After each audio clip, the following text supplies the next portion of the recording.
দেবতাগণ তারপর একদিন দেবীর শরণাগত হলেন। হ্যাঁ, দেবীর স্তব স্তুতি করলেন। দেবী দশভুজা মূর্তিতে দাঁড়ালেন আর বললেন, হে দেবতা মণ্ডলী, তোমরা অসুরদের ভয়ে ভীত সন্ত্রস্ত। আমি কথা দিচ্ছি সেই অসুরদের আমি বিনাশ করব, তবে আমাকে সাহায্য করো। তবে আমি শক্তি সাহায্য চাইছি না, আমি অস্ত্র সাহায্য চাইছি, আমাকে কিছু অস্ত্র দাও। দশভুজা মূর্তিতে মা দাঁড়িয়ে যখন এই কথা বললেন, দেবতাগণ আনন্দিত হয়ে দেবীর করে অস্ত্র প্রদান করতে লাগলেন। যম দিলেন তার নিজ হাতের দণ্ড, শিব দিলেন ত্রিশূল, সৃষ্টি দিলেন চক্র, কাল দিলেন খড়গ, সূর্য দিলেন ধনুর্বাণ, আর বিভিন্ন অস্ত্র দেবতাগণ দেবীর করে প্রদান করলেন। দেবী যুদ্ধে গেলেন, হিমাচল পর্বতে যুদ্ধ ঘোষণা করলেন। সেই শত্রুরাও দেবীর সঙ্গে যুদ্ধাগ্রসর হলো। সেই শত্রুদের দেখে দেবীর মুখ ক্রোধে শ্যামবর্ণ ধারণ করল। তার ভ্রুকুটি কুটির ললাট ফলক থেকে অসীপাশধারিণী কালী মূর্তির আবির্ভাব হলো। ভ্রুকুটি কুটিলাত্মস্যা ললাট ফলকা দ্রুতম কালী করাল বদনাং বিনিষ্ক্রান্তা শিপাসিনী বিচিত্র খট্টাঙ্গ ধরা নরমালা বিভূষণা দীপি চর্ম পরিধানা শুষ্ক মাংসতি ভৈরবা অতি বিস্তার বদনা জিহ্বালন ভীষণা নিমগ্না রক্তয়না নাদপরিত লিঙ্গ মুখা সাবেগনাভিপতিতা ভাতন্তে মহাসুরান সৈন্য তত্ত্ব সুরারি নাম ভক্ষয়ত তদ্বলম। ভয়ঙ্করী মূর্তিতে মা আমার অসুরদের আক্রমণ করলেন আর অসুরদের বিনাশ করলেন। দেবী অসুরদের বিনাশ করলেন ঠিকই। দেখুন, একজনকে মারতে গেলে মার খেতেও হয়। দেবী অসুরদের বিনাশ করেছিলেন, কিন্তু অসুরেরাও দেবীর অঙ্গে অস্ত্রাঘাত করেছিল। দেবীর অঙ্গে অস্ত্র ক্ষত হয়েছিল 107টি। 107টি ক্ষতে 107টি রক্ত বিন্দু লেগেছিল। মা ভাবলেন, এই রক্তাক্ত দেহ নিয়ে আমি দেবতাদের সভায় যাব না, আমি অঙ্গধৌত করে যাই। তাই একটি দহে গিয়ে সর্বাঙ্গ ধৌত করল। পরে তার নাম হলো, সেই দহের নাম হলো দেবী দহ। দেবী দহে স্নান করবার পরে উঠে দেখলেন রক্ত বিন্দুগুলি জলের মধ্যে না মিশে বিন্দু বিন্দু হয়ে ভাসছে। মা বললেন, ওরে শোন, ওরে রক্ত বিন্দুগণ, আমার একটা কথা রাখ। এভাবে যদি তোরা জলের মধ্যে না মিশবি, বিন্দু বিন্দু হয়ে না ভেসে এক এক পদ্মের আকার ধারণ করে ভাস। মায়ের কথা মতো সেই 107টি রক্তবিন্দু 107টি লাল পদ্মে পরিণত হলো। মা চলে গেলেন।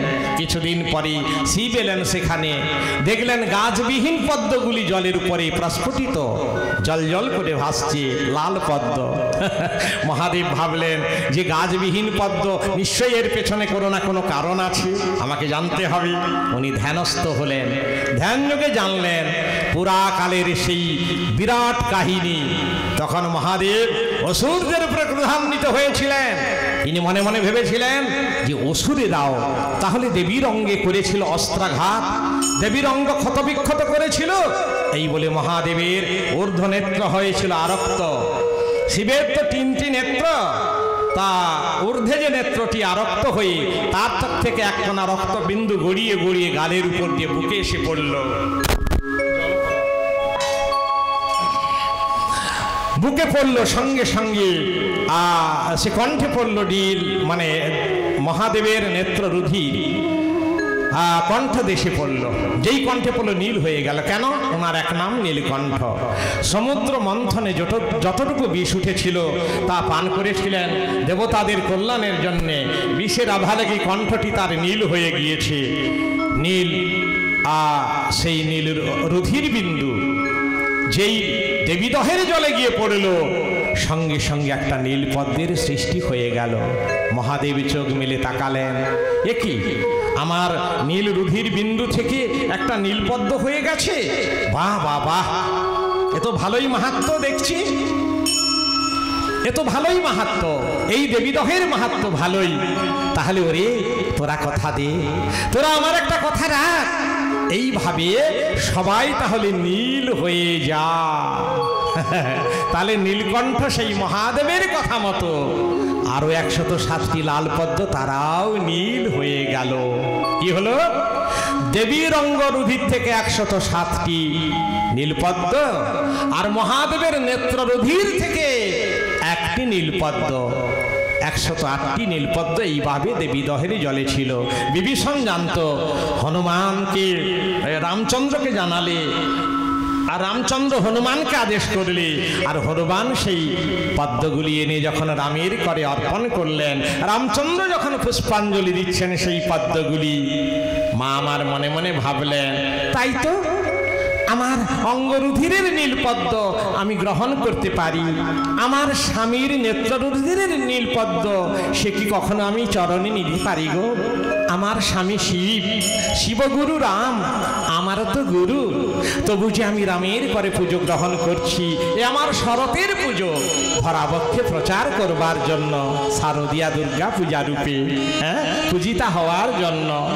না না না, আমার গুরু ওই আমার প্রতি শিবের গুরু রাম আমারও তো গুরু, না ওই স্বামী শিবের নেত্ররুধিরের পদ্ম আমি চরণে নেব না, স্বামীর অকল্যাণ হবে, আমার অপরাধ হবে, এই বলে পদ্মটি চুরি করেছিলেন। শিবের নেত্ররুধিরের পদ্মটি চরণে গ্রহণ করবেন না বলে, নাহলে অন্য কোনো উদ্দেশ্য নেই যে রামকে ঠকাবে বা রামের সংকল্প ভঙ্গ করবে। এদিকে রামচন্দ্র তিনি বুঝলেন না মায়ের এই মহৎ উদ্দেশ্যের কথা। তিনি মনে মনে ভাবলেন, মা আমার ছলনা করে নীল পদ্মটি হরণ করেছেন ওই সংকল্প ভঙ্গ করবার জন্য। মা বুঝেছি বুঝেছি ছলনাময়ী, তুই আমাকে আমার সংকল্প ভঙ্গ করতে চাস, পারবি না সংকল্প ভঙ্গ করতে, মাগো পারবি না। এই দেখ পাশানি, আমি এখনই চক্ষুৎপাটন করব, পারবি না।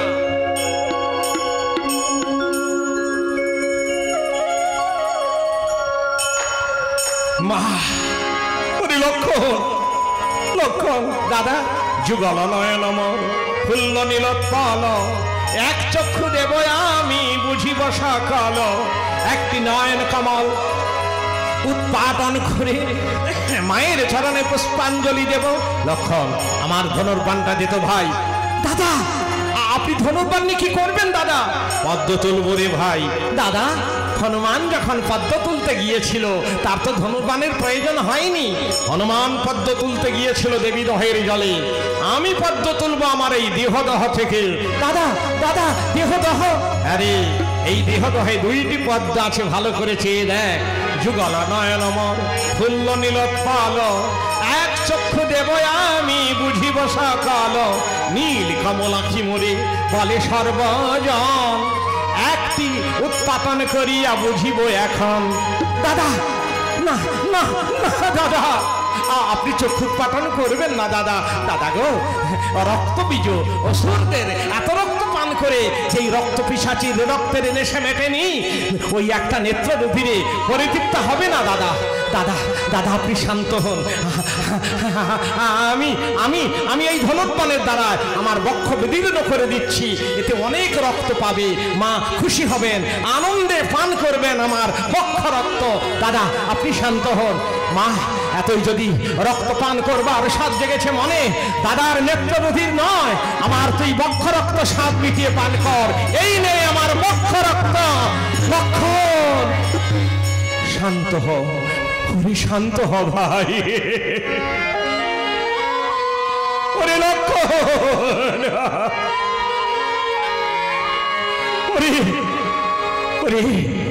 তুই ধনুর্বাণের দ্বারায় বক্ষ বিদীর্ণ করতে পারবি, আমি একটা চক্ষু দিতে পারবো না লক্ষণ। ভেবে দেখ লক্ষণ, আমি কোন বংশজাত, যেই বংশে রাজা হরিশ্চন্দ্র শশাগরা পৃথিবী দান করেছিলেন মহামুনি ঋষি বিশ্বামিত্রকে দানের দক্ষিণা পূরণের জন্য। তিনি স্ত্রীপুত্রকে বিক্রয় করেছিলেন কাশী বারাণসীর হাটে, নিজে শ্মশান চণ্ডাল হয়ে বিক্রয় হয়ে ঋষির দানের দক্ষিণা পূরণ করেছিলেন। সেই উন্নত বংশের সন্তান আমি সূর্য বংশের সন্তান। সূর্য বংশের সন্তান হয়ে আমি সংকল্প পূর্ণ করব না, আমি সংকল্পচ্যুত হব না। ছেড়ে দে দাদা। লক্ষণ হাত ছেড়ে দে লক্ষণ।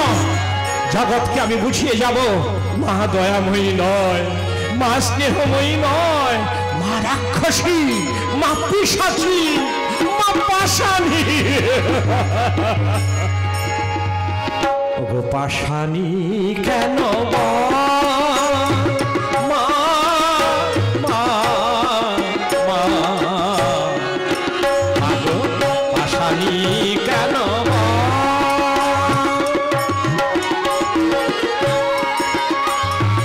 দুর্গতি হরা জননী দুর্গে মোরে কেন এত পাষাণী কেন বা?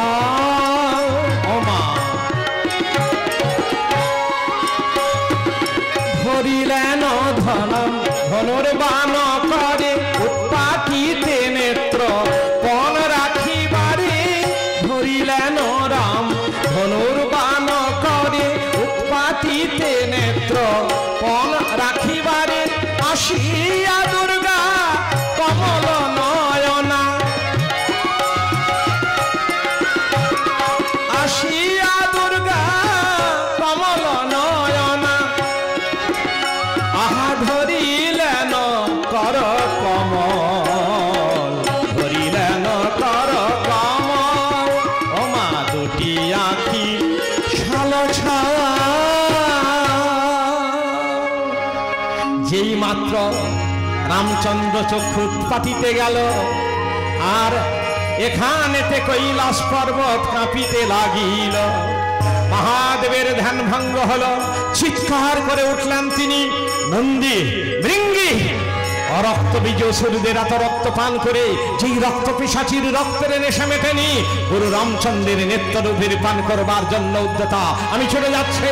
মা ভই, মা ভই, মা ভই। এদিকে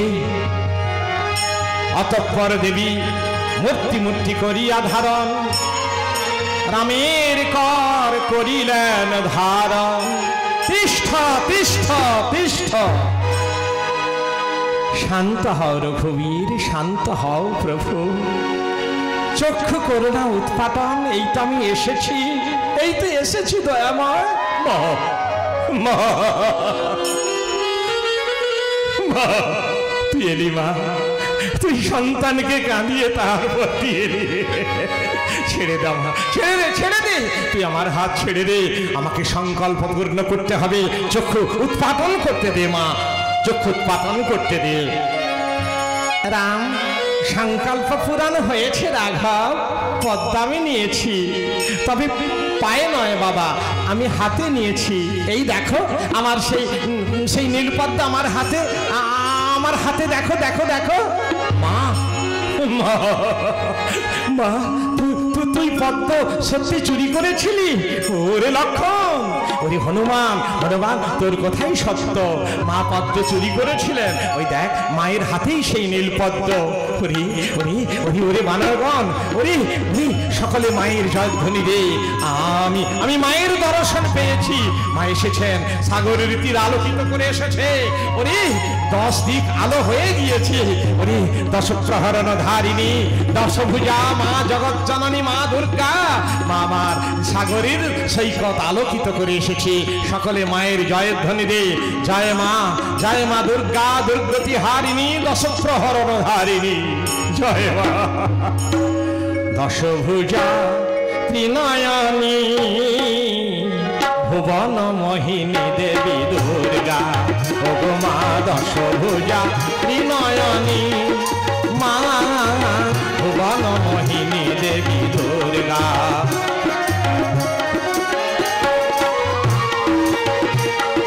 চণ্ডী রূপা তারা কালিকা, চণ্ডী রূপা তারা কালিকা, ষোড়শী রূপা সিংহ বাহিনী, দশভুজা ত্রিনয়নী, মা ভুবন মোহিনী দেবী দুর্গা।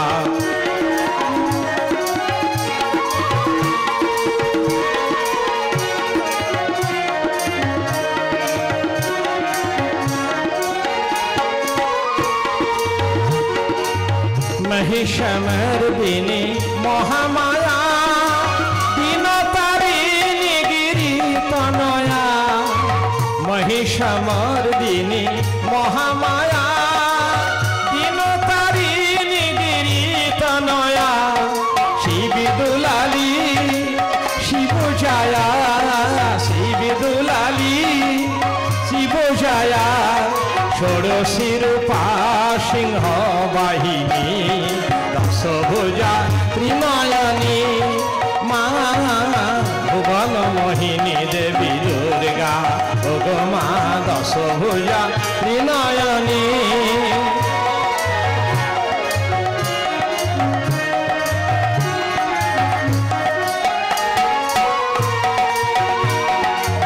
কখনো ষোড়শী কভু কালিকা কখনো সখী সাজে কভু সে সখা কখনো ষোড়শী কভু কালিকা কখনো সখী সাজে কভু সে সখা কভু সাকারা কভু না দাও দেখা কভু সাকারা কভু না দাও দেখা কালী দহে কমলে কামিনী দশভুজা ত্রিনয়নী মা ভুবন মোহিনী দেবী দুর্গা ওগো মা দশভুজা ত্রিনয়নী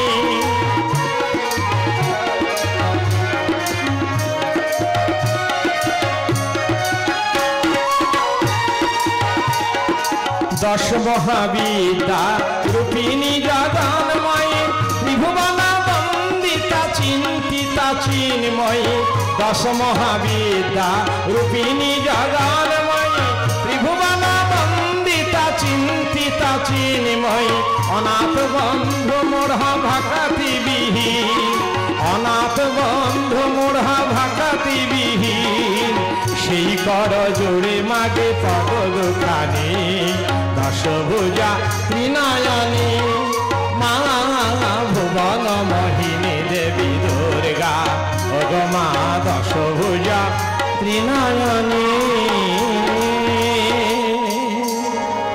হর পার্বতী অন্তর্হিত হলেন দেবী অন্তর্হিত হওয়ার আগে বললেন প্রভু রাম এবার তাহলে মা আমাকে প্রণাম করতে দে মা আমাকে না রাম তুমি কি আমায় প্রণাম করবে তুমি না শিবগুরু আমারে তো গুরু তবু যে তব করে পূজা আমি করিনু গ্রহণ আমার শরতের পুজো ধরাবক্ষে করিতে প্রচার সে বাসনা পুরিল আমার আজ হতে শারদিয়া দুর্গা নামে হইলাম পরিচিতা ভক্তিভাবে যে পুজিবে আমায় সানন্দে পূজা তার করিব গ্রহণ এইবার লহ প্রণাম চরণে তোমার তিষ্ঠ পার্বতী দেখি প্রভু তুমি হ্যাঁ তুমি এখানেও আমি এসেছি হর পার্বতী যুগলে দাঁড়ালো মহাদেব তার নেত্র রুধিরের পদ্মটি পার্বতীর কাছ থেকে নিয়ে রামের চরণে পুষ্পাঞ্জলি দিয়ে রামের স্তবগানে আকাশ বাতাস করছে মুখরিত কনকাম্বর কমলাসন জনকাখিল ধাম সনকাদিক মুনি মানস সদমান গভমা কনকাম্বর কমলাসন জনকাখিল ধাম সনকাদিক মুনি মানস সদমান গভমা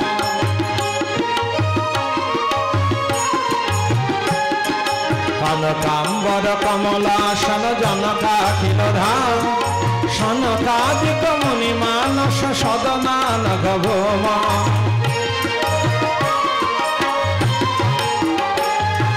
শরণাগত সুরনায়ক চিরকামিত কাম ধরণী তল করণ দশরথ নন্দন রাম পিশিতাসন বনিতা বধ জগদানন্দ রাম কুশিকাত মজ মকরক্ষণ চরিতাদ্ভুত রাম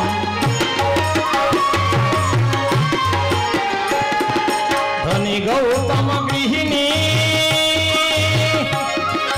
ধনী গৌতম গৃহিণী সজদা ঘমোচন রাম ধনী গৌতম গৃহিণী সজদা ঘমোচন রাম মুনি মণ্ডল বহুমানিত পদ পাবন রাম সরসাসন সুসরাসন লঘুভঞ্জন রাম নর নির্জর জনরঞ্জন সীতাপতি রাম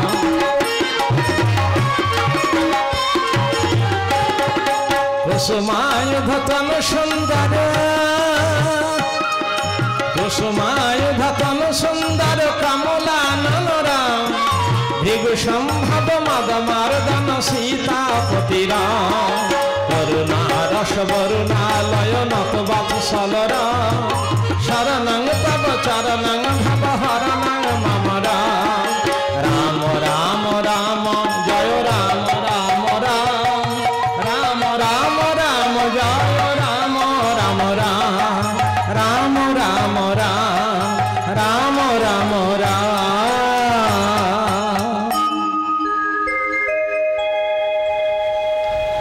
এইভাবে